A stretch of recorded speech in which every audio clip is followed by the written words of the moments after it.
So we're going to talk a little bit about prepping the body now. So there's a base protocol that I always start off with everybody. I don't care if we're treating IBS or MS or we're just trying to get people healthy, weight loss, whatever we're trying to do. The first thing that we do is we focus on because I always tell people health is good chemicals in versus bad chemicals out. And so we focus on the bad chemicals out first. The problem is that, think of it this way. You have a room, lots of nasty, dirty boxes in it. And you want to clean out those nasty, dirty boxes and put good, clean boxes in. You got to get the boxes out first. So the detox, the flushing out is the most important part. There's a couple different ways that you can do detox. The very best way is to feed the organs that do the detox anyway and allow them to do the things that they were designed to do. That's typically the way that we do it. The limiting reagent is always kidney. Kidney in Eastern medicine is the wellspring of life. So anxiety, depression, blood pressure, things like that have a large piece of function with the kidney. And like I said, it's usually your limiting reagent. So whenever we have an issue, a detox reaction, people say, hey, started taking this stuff, started feeling like I have the flu, started getting cramps, started feeling just kind of run down. It's always go to the kidney. And so we'll go to kidney, we'll knock that out. Kidney castor packs are one of my favorites. I made an oil called CW4 that I like a lot. There's a couple different products we use for the Superior Kidney is on the Seawell store and the Pillars of Wellness. We use that one a lot. If you're going to do kidney castor packs, quick thing on that, 3 sheets cotton flannel, each one independently covered in castor oil. You cannot use them over again. Once you've done them, you got to throw them away. You're looking at 30 to 45 minutes, maybe an hour. So kind of try to get that 45-minute mark. And use a far infrared heat source. The far infrared is going to make that penetrate a lot deeper, and it's going to really get that really going to supercharge the cleansing. And if you can do the kidneys between 10 a.m. and 2 p.m., that's going to be the best point because that's usually when the kidneys do their own detox anyway. So you just supercharge that time. Then we move on to liver. Liver's one of the, I'm a big liver guy. So I tell everybody the cleaner your liver is, the cleaner everything else is. And people are like, well, what about your gut? And it's like, well, what do you think pulls the inflammation out of your gut? The job of the liver is to clean the blood and the lymph. So if the liver is clean enough and it has all the nutrients it needs, methylated B6 and, all this stuff to make glutathione and all the stuff it needs, methylated, like I said, methylated B vitamins. When you go through milk thistle, that type of thing, when you go through and you clean the liver then cleans the blood and the lymph. The blood and the lymph then clean every other tissue in the body. And remember, this is all done by osmosis. So, so we're looking at osmolality function. So if the liver and the blood are just as dirty as each other, the liver's not going to pull anything out of the blood. If you make the liver cleaner, then all of a sudden the dirt and the trash and the gook from the lymph and the blood can now pour into the liver. And it'll start to kind of even those two things out again. So you have to constantly clean the liver because as the blood and the lymph get cleaner, the tissues, the heart, the gut, the intestines, the brain, all those things can now offload or dump all their toxins into the blood and the lymph like they're designed to. And then, like I said, the system goes through blood and the lymph and go to the liver and get clean. Kidneys obviously do a big job of this cleaning as well. But like I said, if you just kind of make sure the kidneys can do whatever they want to and focus on the liver at the beginning, you're going to have a lot better plan. Once those two things get flowing and we start detoxing those things, usually that takes a week to a month, we can really start leaning in on the gut. Now, here's the deal. Most people have parasites not only in their intestines, but in their liver. So when we talk about cleaning the liver, we're going to have to kill the parasites as well. So what I typically will do is make sure we give about a week so the kidneys are kind of good to go. The liver started kind of doing its thing. Then we can start going through and killing the parasites. My favorite piece for that is coffee enemas. It's the only thing in the world that I know is it's the cheapest, it's the fastest, and it's the best. Normally you get to pick 2 of those 3, but in this case, it is by far the best. The downside is that you have to get used to doing enemas or sticking things in your butt, which is not that big of a deal. Every single person I've worked with has told me that it is substantially bigger in their head than it was as a real thing. So I tell everybody the first one's gonna be weird, it's gonna be awkward, it's gonna be the worst one easily. Second one's a lot better because you've done it before, and so you know what to expect, and you're like, okay, I've run through this once.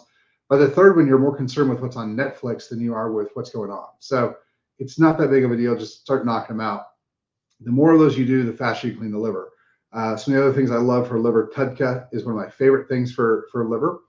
That one does really, really well. So, if you're not familiar with TEDCA, look that one up. That one's spectacular. You got to use that one a little bit carefully though. It's basically synthetic bile, and that really, really, really helps put everything together. When I say synthetic bile, the only way to get real bile is to stick a tube into an animal or into a person and suck it out, which is, as you can imagine, unbelievably inhumane. So we can just be like, hey, what's in that chemical? And then we can put it all together, and then we're good to go. So the TEDCA worked great. Like I said, methylated B vitamins, specifically methylated B6, because that's what makes those gallstones dissolve. So speaking of gallstones, there's no such thing as gallstones. This is my ring. This is my hand. This is my ring in my hand. It's not a hand ring. It's a ring that's in your hand. Gallstones are really liver stones that are in the gallbladder. And it's important that we understand this, because when the liver loses methylated B6, the bile salts, which are supposed to be really slick and oily, like a WD-40 consistency, well, when they lose B6, they fall out of suspension. So they turn into like a rubber cement. That's where they get the little balls and they get really gooey. And then those balls from the liver tubules get tossed in the gallbladder. They get squished together into larger balls. And then people go, oh, look, you have gallstones. No, you don't. You have liver stones in the gallbladder. The reason this is important is because if you cut the gallbladder out and go, I fixed the problem, you didn't even start on the problem. The problem has always been in the liver. You just cut out the bag the liver puts the stuff into. So you haven't helped yourself at all. So that's the kind of issue with that. As the liver gets cleaner, then you can move on and do whatever else you want to do. So, as you kill the parasites, both in the gut and the liver, you're always going to have a yeast issue, because as the parasites kill the probiotics, that space, that vacuum, nature abhors a vacuum. Since there's nothing there, the yeast will then, that's naturally in your body, will just overgrow. And so you have to knock that yeast out. Now, typically what we'll see when that happens is you start to have inflammation to the brain and to the body from the parasites and the waste they produce. So oftentimes you'll have memory issues. You walk into rooms, forget why you went in there. You'll be in the middle of a sentence, you'll lose track of what you're talking about. You gut-wise, you go back and forth between loose stools and constipation and gas and bloating and that type of stuff. Just your gut's not working right. Now, here's the other thing. As we talked about this before, when your gut starts getting off, you quit producing serotonin, because that's where all your serotonin's made, is in the gut. So you've got to have to start kind of watching that, because you're going to start seeing depression issues. You're going to start seeing, negative thoughts and just kind of, type of a lifestyle. So you bring the serotonin back up with amino acids, specifically tryptophan to 5-HTP, 5-HTP to serotonin. So that's the pathway. And so you kind of build those things back up. And as you get those things built back up, then you can start actually feeding the body, and the body will then feed the adrenals. The adrenals are responsible for fluid levels in the bowel. They're responsible for ADD, ADHD function, because they keep the reticular formation of the brain awake. So as the blood pressure as well. So as you start getting those things to kind of come back online, this is kind of the base that we do. And lots of people, regardless of their issues, start coming back and be like, okay, now I feel a lot better. Right, because your body can get the nutrients in it needs, and it can get the waste it wants out. Good chemicals in, bad chemicals out. As it starts doing this, your body is literally designed to heal itself. So if you give it the chemicals it needs and you get rid of the waste it can't have, all of a sudden, the body heals itself. This is where a lot of these things happen. So then if there's something secondary to that, like you have a disease process that's creating dementia or MS or something like that, we can then specifically target that. If you have ulcerative colitis, we need more work on the gut. There's things we can do with that. I will always try to bring everybody's testosterone levels up, because I want things to heal. Your body cannot heal with that testosterone. So we've got to check that as well. So when we bring people in, the first thing we do is we usually do a blood test on them, make sure that where their blood's at, hormones, insulin, that type of thing. The amount of people I've had to tell they're diabetic is astounding. But doctors, like I said, they want to treat and manage the disease. They don't want to, repair it and fix it. So they don't even pull insulin. They tell people it's a blood sugar issue, which it's not. If your blood sugar goes up, you don't have a blood sugar issue. If it stays up, you have an insulin issue. Diabetes is an insulin issue because your blood sugar stays up. It's pretty simple. I'm very, very shocked at how people don't understand this. I'll talk to doctors, I'll talk to people all the time. And they're like, why do you pull insulin? I'm like, because I want to fix metabolic issues like diabetes. And they go, don't you mean blood sugar? No, I mean insulin. So, again, those are some of those things that you've got to check on: testosterone, insulin, that type of thing. But once those two things get regulated, the body can heal, and the sugar's not damaging you. I got a patient in the other day who he's been to lots of doctors and they can't figure out where the numbness and the tingling and the neuropathy he has is coming from in his feet. And I talked to him for about 5 minutes and he was like, oh yeah, I've checked my sugars. They're 160, 170, on a fairly regular basis. I'm like, okay, great. They obviously, over 5 years, they've missed your diabetic neuropathy. Super easy. 2 questions, got that one knocked out. So we're going to fix that. But that's the thing, people aren't pulling the right labs, and so they're not catching this stuff. So that's how we start by prepping the body. So the vast majority of people who are going to come in are going to start there. About 60, maybe 70% of them, that's all they need. They have these horrible, terrible, they feel terrible, their energy's trash, the mental state's terrible, and they're just miserable. And so we'll walk them through that. Everybody has a little bit different differentiation on that. They'll need to take a little bit more, a little bit less, that type of thing.